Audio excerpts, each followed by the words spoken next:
hoje voltamos à nossa série sobre a Terra Prometida. Aplicações práticas do livro de Josué às nossas vidas. Por exemplo, quem aqui poderia dizer, eu não vou pedir que você diga, mas pense, quem aqui poderia dizer, poderia contar alguma maravilha que Deus fez na sua vida? Eu poderia. Eu estou com o microfone, eu poderia falar agora, inclusive, se eu quisesse.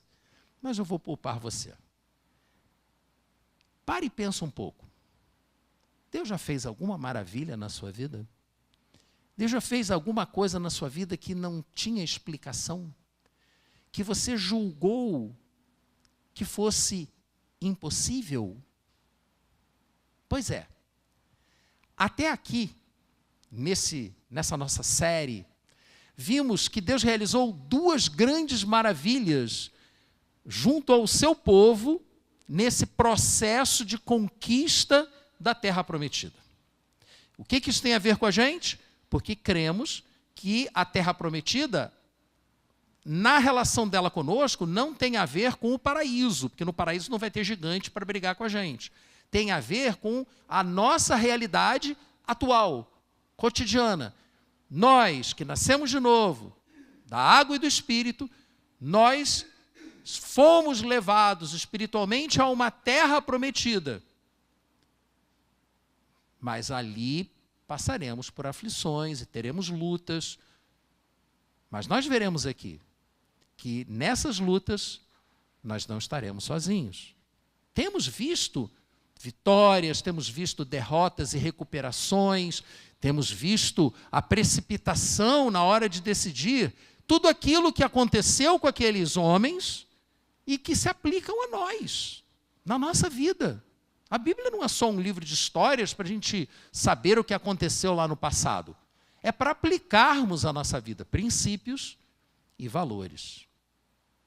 Então, vimos que para entrar na Terra Prometida, foi necessário passar pelo Rio Jordão, que estava transbordando as suas margens, estava no período da cheia. E Deus fez, então, a primeira maravilha relatada no livro de Josué. Ele represou as águas do Rio Jordão, está lá em Josué capítulo 3, e com isso as águas pararam alguns quilômetros acima do ponto onde o povo de Deus estava, e eles puderam atravessar em pé seco. Foram para o outro lado, e pouco tempo depois, a segunda maravilha, relatada em Josué capítulo 6. As muralhas de Jericó, a maior cidade daquela região, a cidade mais forte, mais fortalecida, com as maiores muralhas da região, ruiu. As muralhas caíram ao som do louvor a Deus, do toque da trombeta, do grito do povo, uma arma sônica, né? Causou lá um impacto sônico e desabaram as muralhas. Gente, isso não é história para criança. Há descobertas arqueológicas, a cidade de Jericó é considerada a cidade mais antiga da humanidade. Não há conhecimento de nenhuma outra cidade que comprovadamente tenha a ocupação humana mais antiga do que Jericó. E na cidade de Jericó, nas ruínas arqueológicas, existe uma cidade de Jericó hoje, mas não é exatamente no mesmo lugar. Nas ruínas arqueológicas da antiga Jericó, existem muralhas, que são chamadas de muralhas ciclópicas, porque são gigantescas, são muito grandes, e que sofreram um abalo que foi catastrófico. E isso a arqueologia consegue comprovar.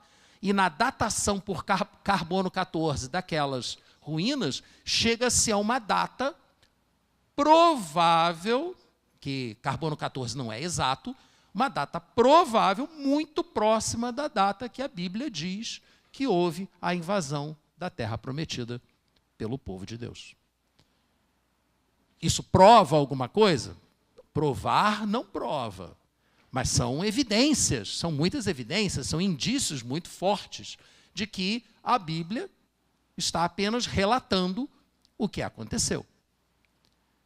2 maravilhas, mas até agora apenas, porque hoje nós veremos mais uma maravilha realizada por Deus, algo absolutamente impossível de acontecer na prática, no nosso dia a dia, o que nós leremos aqui que aconteceu naquele dia. Sabe por quê? Porque o que aconteceu envolve todo o universo. Ah, está exagerando, né? Não, não estou não. Abra sua Bíblia em Josué. Josué capítulo 10. O dia em que o sol parou. Eu vou resumir a parte inicial aqui para facilitar. 5 cidades da região montanhosa do centro-sul do que hoje é chamado Palestina. 5 cidades, seus 5 reis, quando souberam o que Israel tinha feito com Jericó e com Ai, resolveram se unir para enfrentar aquele inimigo comum. Existe um ditado árabe que, acredita-se, remonte a um passado bem longínquo: eu contra o meu irmão. Eu e o meu irmão contra o nosso vizinho. Eu, meu irmão e nosso vizinho contra o forasteiro. Então, é uma sociedade culturalmente muito aguerrida. Estão sempre brigando. Isso desde a mais remota antiguidade. Que aquelas tribos nômades daquela região ali estão sempre brigando uns com os outros. Mas quando chega um inimigo comum, o pessoal deixa a briga de lado e se une contra o invasor. Que foi o que eles fizeram. Então, os reis das 5 cidades daquela região montanhosa se uniram contra Israel. Só que a primeira medida que eles tomaram foi atacar Gibeon. Por que Gibeon?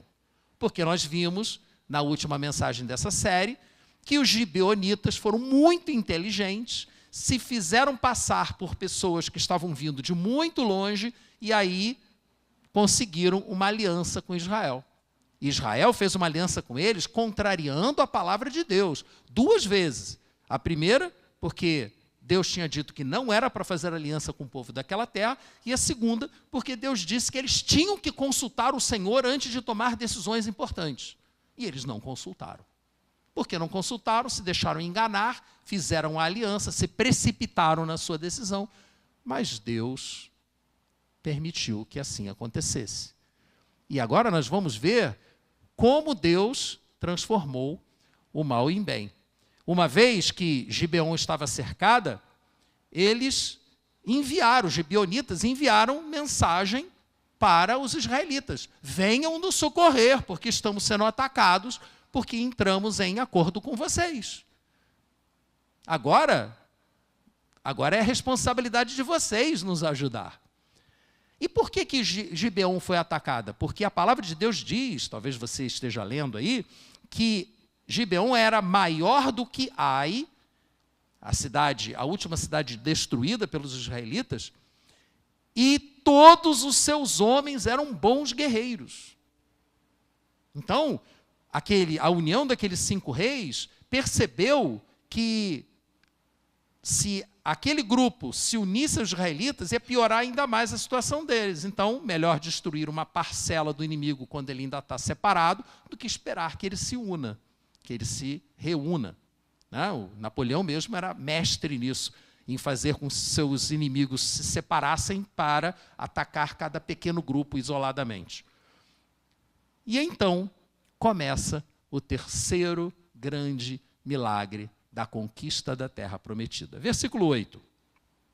Disse o Senhor a Josué, quando ele recebeu o aviso de que Gibeon estava cercada: não tenha medo desses reis, eu os entreguei nas suas mãos, nenhum deles conseguirá resistir a você. E depois disso, Josué partiu com seus soldados em uma marcha forçada durante a noite. A palavra de Deus diz que eram 30 e poucos quilômetros.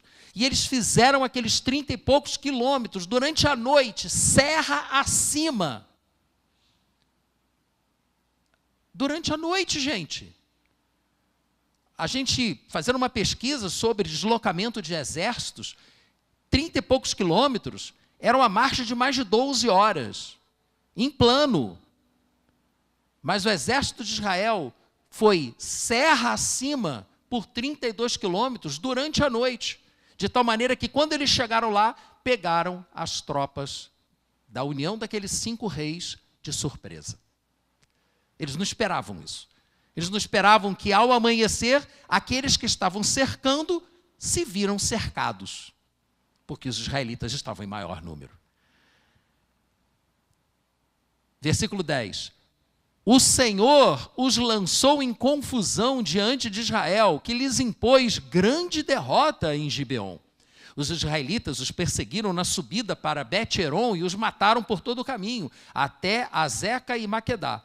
Enquanto fugiam de Israel na descida de Bet-Horon para Azeca, do céu o Senhor lançou sobre eles grandes pedras de granizo, que mataram mais gente do que as espadas dos israelitas. Ou seja, o Senhor já deu asas ao exército de Israel, que subiu o monte muito mais rápido do que seria normal. Eu até brinquei de manhã, né? Falei de uma certa bebida que dá asas às pessoas, né? Pelo menos era isso que a propaganda dizia. Eu não vou dizer o nome da bebida, porque agora está sendo filmado, tá? Eu não faço propaganda. Então, primeira coisa que Deus fez, deu asas àquele exército. Segunda coisa, tocou a confusão no meio daqueles exércitos que tinham se unido. E aí a terceira coisa, chuva de granizo do céu. Olha Deus atuando aqui, mas não é essa a grande maravilha não, tem mais. Versículo 12. No dia em que o Senhor entregou os amorreus aos israelitas, Josué exclamou ao Senhor na presença de Israel. Ele não foi para dentro de uma tenda e pedir a Deus algo envergonhadamente, com medo de repente Deus não responder. Ele, na frente de todo mundo, disse: sol, pare sobre Gibeon, e você, ó lua, sobre o vale de Ai-Jalon. E o sol parou e a lua se deteve, até a nação vingar-se dos seus inimigos, como está escrito no livro de Jazar, livro esse que a gente não conhece, não tem. O sol parou no meio do céu e por quase um dia inteiro não se pôs. Nunca antes, nem depois, isso é importante, nunca antes, nem depois, houve um dia como aquele, quando o Senhor atendeu a um homem. Sem dúvida, o Senhor lutava por Israel. Gente, isso é impossível! Impossível! Para aqueles homens, a impressão que eles tinham é que o sol girava ao redor da terra. Né? A gente não diz isso, o sol está nascendo. Mesmo hoje, que nós sabemos que não é o sol que gira ao redor da terra, e sim o contrário, nós ainda dizemos isso, o sol está nascendo, o sol está se pondo. Não é o sol, somos nós, porque a terra gira. Primeiro ela gira em redor do sol, mas ela gira ao redor dela mesma. Rotação e translação. E ela gira ao redor de si mesma, e por isso temos dia e noite, né, a rotação, e a translação é que nos dá as estações do ano. Porque a Terra é inclinada, né? Se não fosse inclinada, não ia ter, ia ser sempre verão de um para um. Deixa para lá. Essa mania de professor, cara.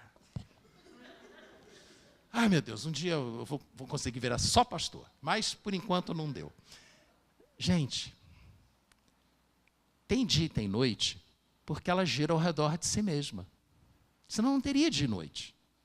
Seria sempre dia numa parte da Terra e sempre noite na outra parte da Terra. Como ela está girando ao redor do Sol, aí você ia ter noite por 6 meses e dia por 6 meses.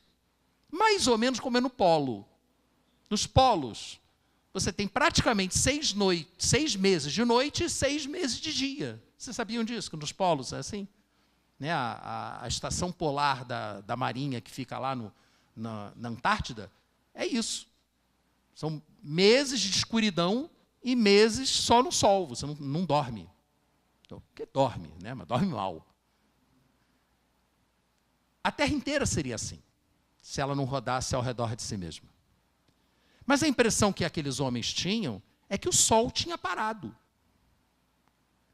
Se eles tiveram a impressão de que o Sol parou, e não é o Sol que está girando ao redor da Terra, quem parou foi quem?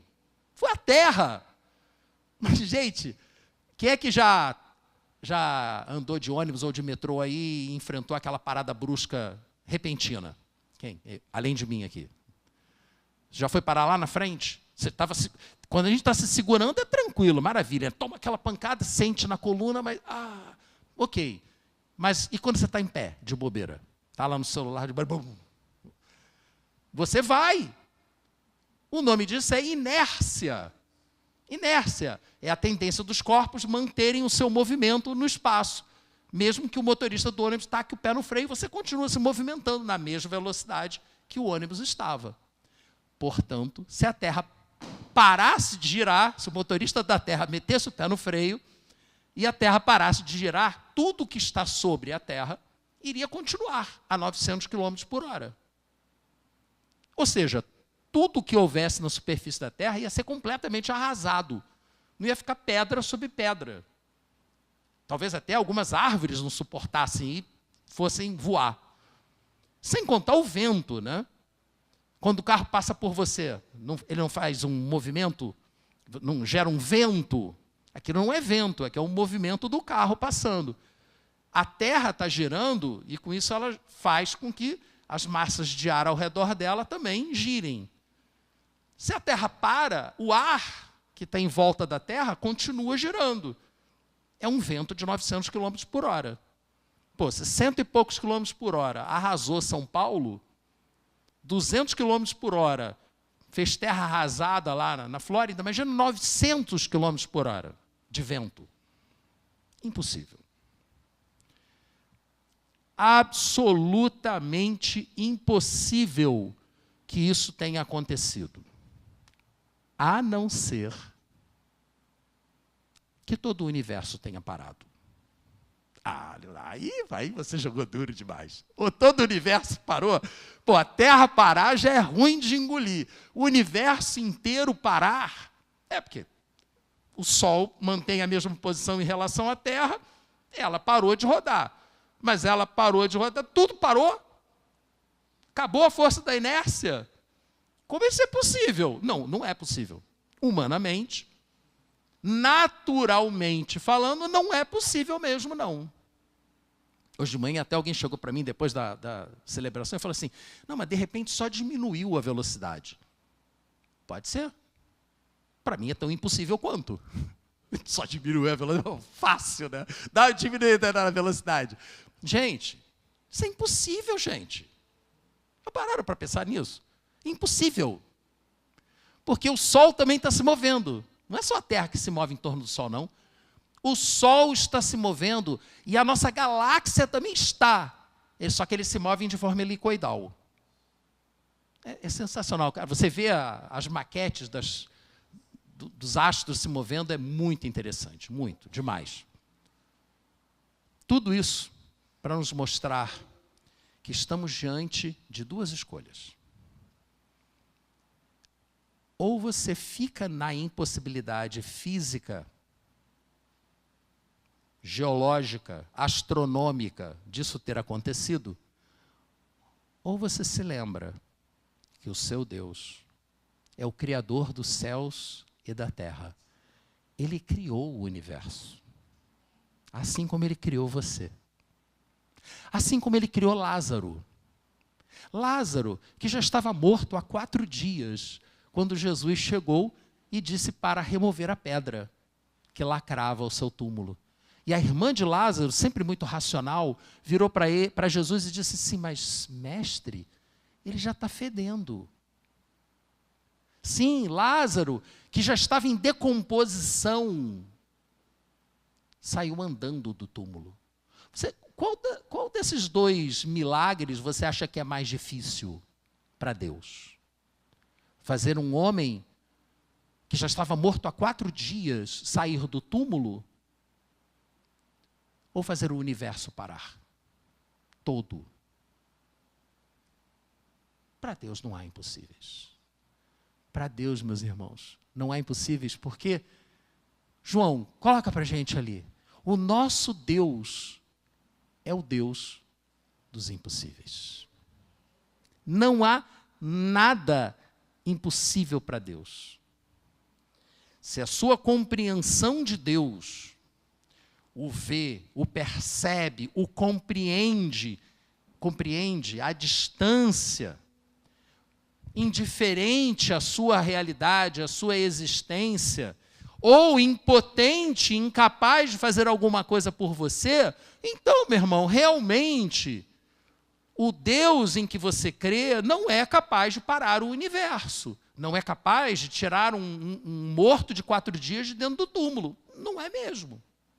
Como eu comentei pela manhã, eu não gosto desses filmes de super-herói. Prefiro gastar meu tempo com filme de guerra. Mas, ou Bang Bang, Faroeste, tem uns novos aí que estão chegando fantásticos. Mas, um filme eu vi. Eu não sei qual, mas era um filme em que o Hulk está lutando contra Loki. Vingadores 1. Tem gente que assiste, que gosta, né? Nada contra, são gostos diferentes. E o Loki vira e fala assim, eu sou um deus. E o Hulk, que não é um deus, né, é apenas uma coisa, foi lá, pegou o cara e encheu ele de pancada e disse, então você é um deus fraquinho. Se o seu deus é Loki, é um deus fraquinho. É um Deus que não se importa com você. É um Deus que está alheio à sua realidade. É um Deus que não pode parar o universo. É um Deus que não pode ressuscitar um morto. Mas o seu Deus pode ser o Deus criador dos céus e da terra. Aí eu te pergunto, quem é o seu Deus? Já parou para pensar nisso? Você acredita em qual Deus? Não vou continuar, não. Para. Fecha os seus olhos agora. Vamos lá. Não é para dormir, não. Por favor, feche os seus olhos e pense. Quem é Deus para mim? No que eu acredito? Será? Pode abrir os olhos. Será que ele é um delírio? Como disse Dawkins, Deus, um delírio? E tudo que a gente acredita é falso? Quando eu fiz seminário teológico, eu fui levado a crer que era tudo invenção humana. Eu quase perdi a fé no seminário teológico, tá, gente? Cuidado com seminários teológicos. Há seminários e seminários, ok. Mas me foram apresentadas uma série de questões técnicas e que me colocaram a minha fé em dúvida. Se desenvolveu um processo de dúvida muito intenso na minha percepção da realidade. E ficou complicado para mim. Será que eu estou delirando? Será que realmente eu acredito num Deus que é de verdade? Ou é uma coisa da minha cabeça? E aí eu me lembrei das maravilhas que Deus fez na minha vida. E quando eu me lembrei disso, eu me dei conta de que o meu Deus não era um Deus da minha razão. Não era um Deus da minha vontade. Era um Deus da minha existência. Eu tinha passado por experiências com Deus que eram impossíveis de serem explicadas racionalmente. Deus não tinha feito o universo parar na minha vida, mas Ele tinha feito outras coisas. Tinha me livrado da morte em algumas circunstâncias diferentes. E eu me lembrava disso. E aí, isso é que me ajudou a sair do vale escuro da dúvida. a experiência com um Deus dos impossíveis. Mas para ajudar você a responder a essa pergunta, quem é o seu Deus? É que Deus, já sabendo pelas dúvidas pelas quais passaríamos, Ele, primeiro, agiu na vida dos seus filhos e, segundo, determinou que fosse registrada aquela experiência num livro que chegasse até nós, o livro de Josué, para que nós pudéssemos, ao ler as experiências do povo de Deus na conquista da terra prometida, encontrar ali aplicações práticas para a nossa vida. Porque a gente está brigando com um gigante lá fora toda hora. E eles são mais poderosos do que nós. Como não perder a fé? Como não perder a esperança? Como não ficar arrasado diante de tudo que está acontecendo? Se você crer num Deus todo-poderoso, você conseguirá respirar fundo e seguir em frente. Você conseguirá. E desse texto, dessa experiência, a gente extrai quatro princípios, 4 lições que nos trazem respostas, aplicações muito práticas. Primeiro deles, a conquista da terra prometida é a nossa existência diária. Eu creio nisso, eu tenho repetido isso ao longo dessa série. Não é uma coisa que vai, isso não é o paraíso não, é a vida que a gente tem. E isso não acontece sem luta. Nós não fomos chamados da morte para a vida, a nascer de novo, a ser regenerados, com o novo nascimento da água e do Espírito, para ter vida mansa. A gente foi regenerado para viver uma vida de luta contra principados e potestades. É a nossa existência diária. Mas é Deus quem nos dá a vitória. Não foi Deus quem deu a vitória para Israel aqui? Nós não vimos como Ele fez, deu asas aos pés dos soldados, fez cair granizo, botou a confusão no meio dos seus inimigos? E ainda fez a terra parar? Ou o universo todo, melhor dizendo. É Deus quem dá a vitória para a gente. Não significa, mais uma vez eu digo, que Ele tenha que fazer a terra parar toda hora. Nunca aconteceu antes e nunca vai acontecer depois. Está escrito no texto bíblico. Isso nunca aconteceu antes, isso nunca vai acontecer depois. Deus não repete os milagres dele. Ele não precisa, ele é muito criativo. Basta você olhar para a natureza, como ele é criativo. O milagre dele na sua vida vai ser outro, vai ser de outra forma, mas vai ser. Então, tenha ânimo. Tenha ânimo. Você vai enfrentar lutas? Vai, mas o Senhor vai te dar vitória. E falando em tenha ânimo, né? Eu sempre lembro daquela palavra de Jesus, em João 16, 33. Eu lhes disse essas coisas para que em mim vocês tenham paz. Nesse mundo, vocês passarão por aflições. Contudo, tenham ânimo. Eu venci o mundo. Não é você que vai vencer o mundo. É o Senhor quem vai vencer o mundo. E Ele já o fez. E Ele fará você vencer também. Tenha ânimo. Primeira lição. Segunda lição, as promessas de Deus são dádivas. É favor imerecido. Não é porque você é bonito, bacana, legal. Não é por isso que Deus te abençoa. Ele te abençoa porque Ele quer te abençoar. Porque Ele te ama. E não depende de você. Aquele povo lá de Israel vivia pisando na bola e ainda assim Deus decidiu abençoá-los.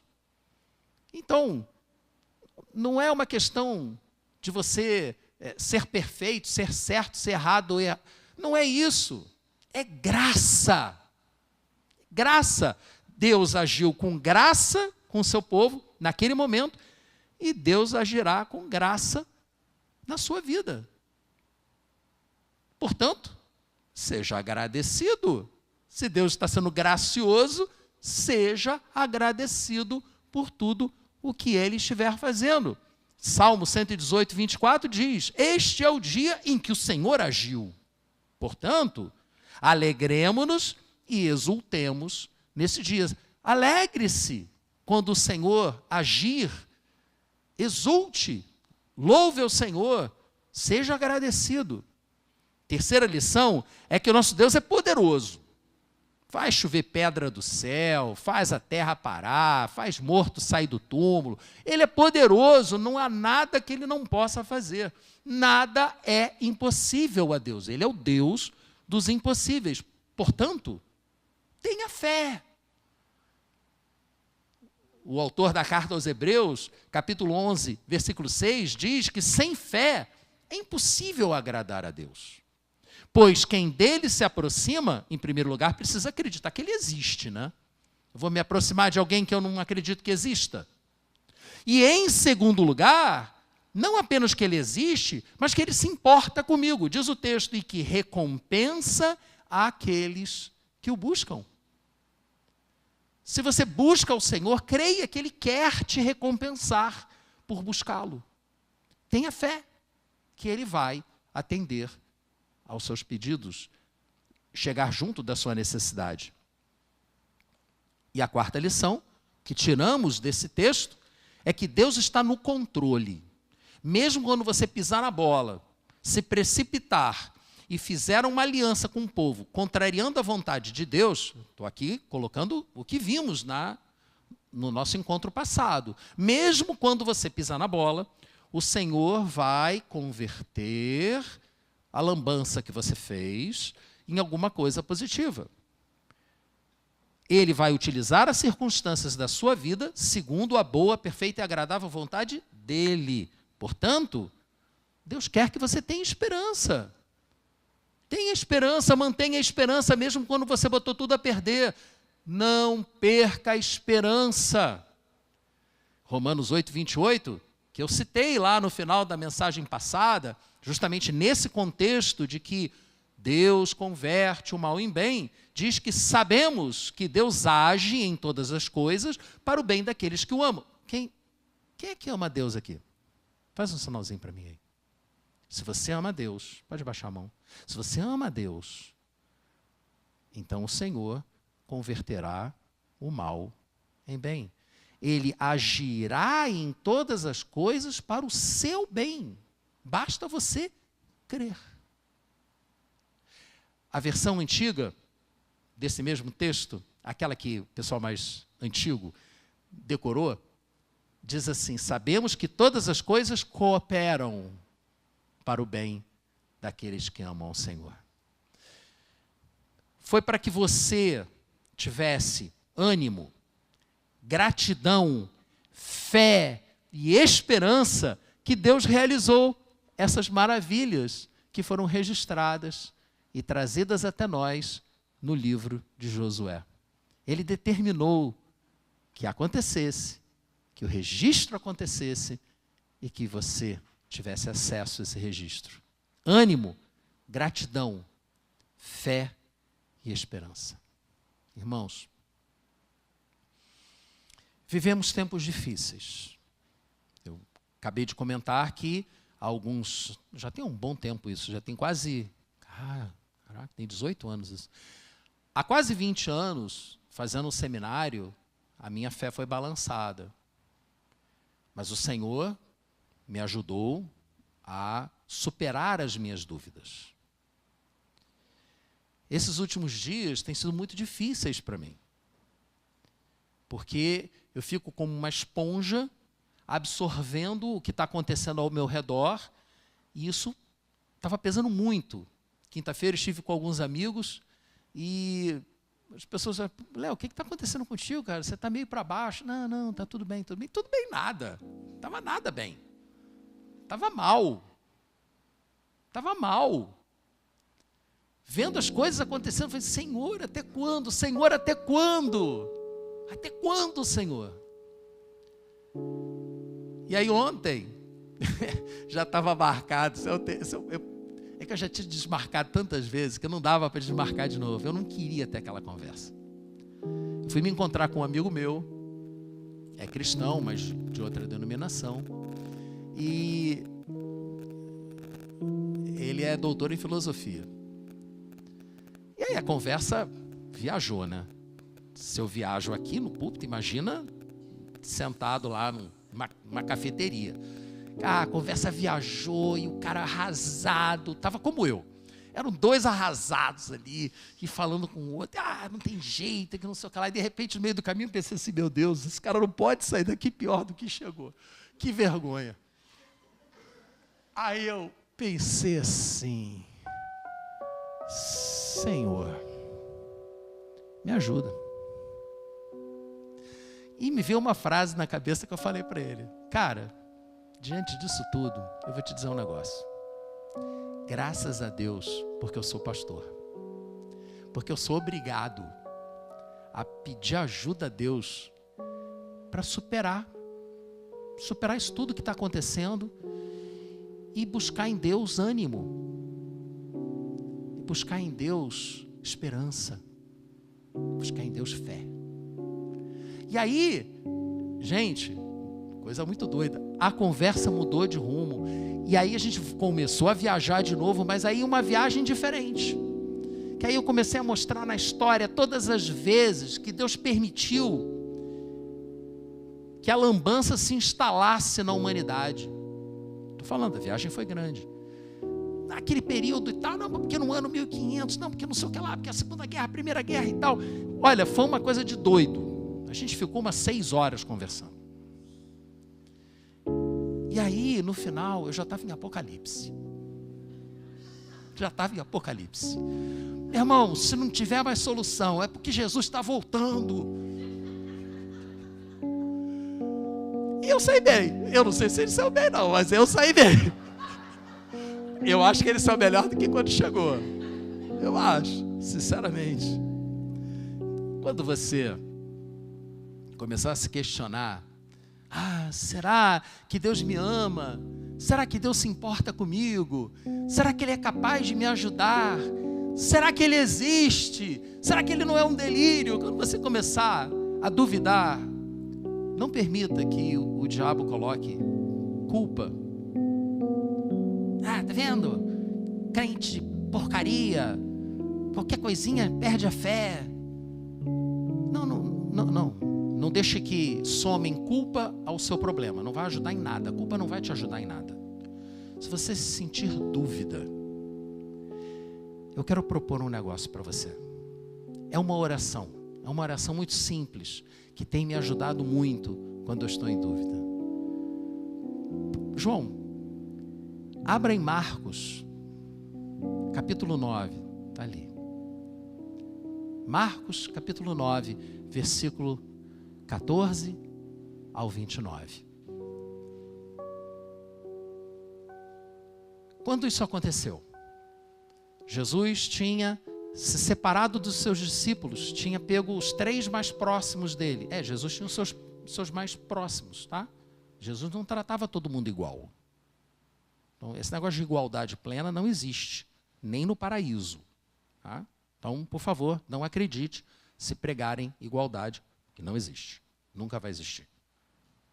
Jesus pegou Pedro, João e Tiago e foi com eles ao alto do monte, onde houve a transfiguração de Jesus, seu rosto brilhou.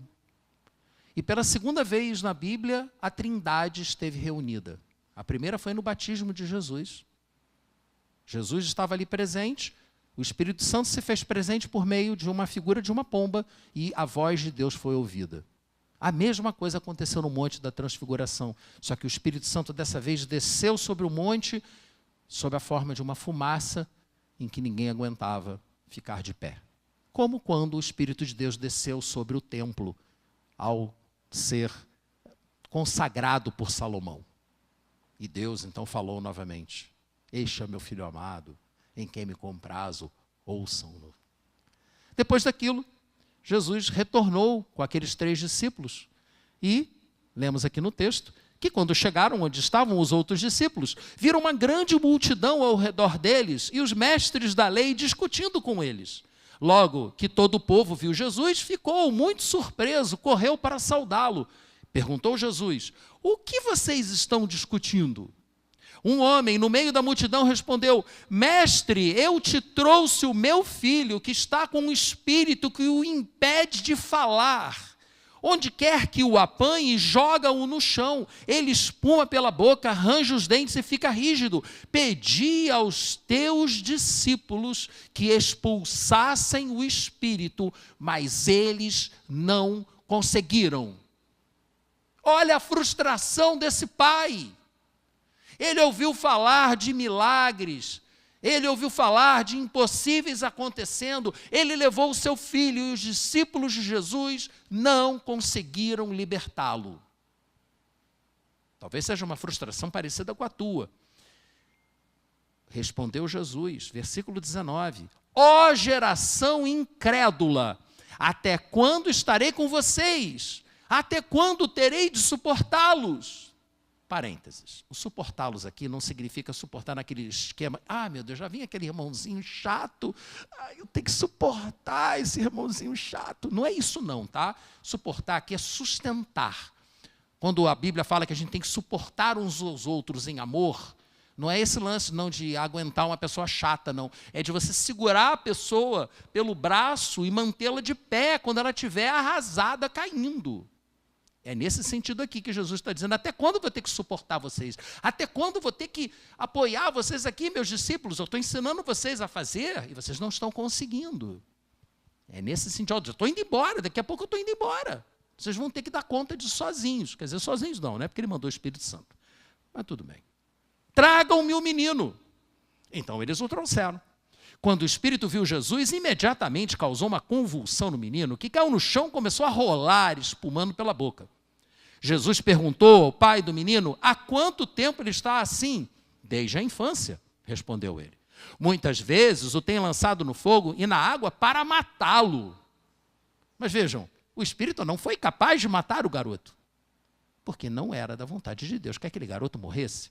Era da vontade de Deus que aquele garoto fosse libertado pela ordem do Senhor Jesus.